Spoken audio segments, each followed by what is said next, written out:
The parable of the sower is presented in three of the four Gospels, Matthew, Mark, and Luke, and in almost the same words and format. All three first relay the initial presentation by Jesus to the crowd of followers, and then later his explanation of the reading, or the meaning. Except we have here in today's Gospel is the explanation, which is not that different from the original telling of the parable by Jesus in Matthew 13, 3-9. Jesus' explanation made sense, especially to an agrarian society. Seeds falling on rocky ground generally don't germinate. Of course, we've all seen the persistent weeds that find their way through cracks in cement, or the lone tree rising from a cliff where the seed worked its way down a fissure in a rock to find some soil. But the norm is no fruit from such sowings. Similarly, seeds that fall into thorny thickets might germinate, but won't flourish because of the competition from the stronger and well-established competitors. Jesus reminds us the competitors to the Word that are as relevant today as they were 2,000 years ago.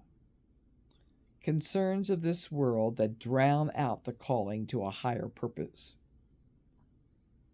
When I reflect on the fertile soil example, though, I find some depth today that I had not realized in earlier readings of this parable.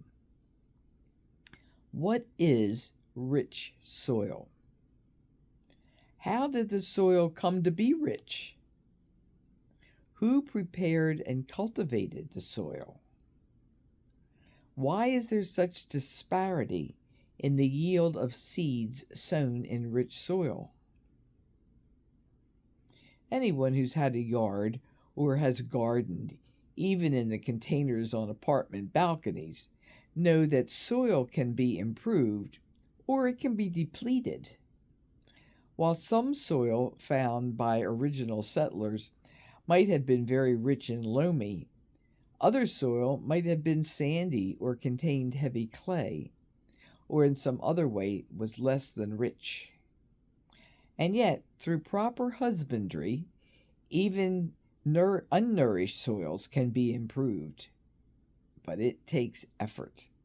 The application of the proper natural and organic or chemical fertilizers and soil additives, and a regular cultivation habits to keep the soil receptive for the seed. So who controls the soil? The sower? On a farm or in a garden or yard, the sower and the soil manager generally are the same.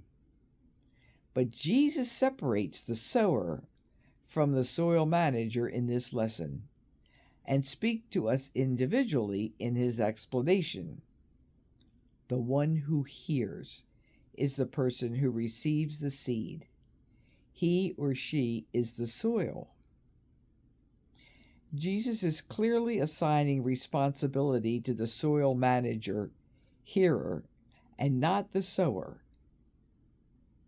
If the hearer, you, has soil that is rocky or beset by thorns, your hearing and receptiveness will be less likely to yield any fruit. But if your soil is rich and constantly renewed and enriched, then your hearing should yield fruit. You and I control our soil, not the sower of the seed.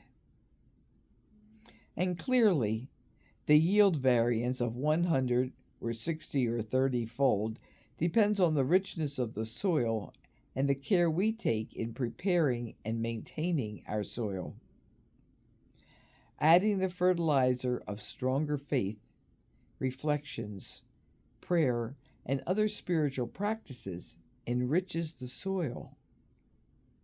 Doing good and treating people as Jesus calls us to do tills the soil and keeps it receptive to even more seeds that fall upon it. Soil doesn't become rich just by adding fertilizers. And all the tilling in the world won't replenish a soil that has lost its basic nutrients and balance due to overuse. It takes both additives and regular actions to have a rich soil. And so, my prayer today is to add what I find missing in my soil and to work my soil regularly so it is more receptive to the seeds that fall upon it. Amen.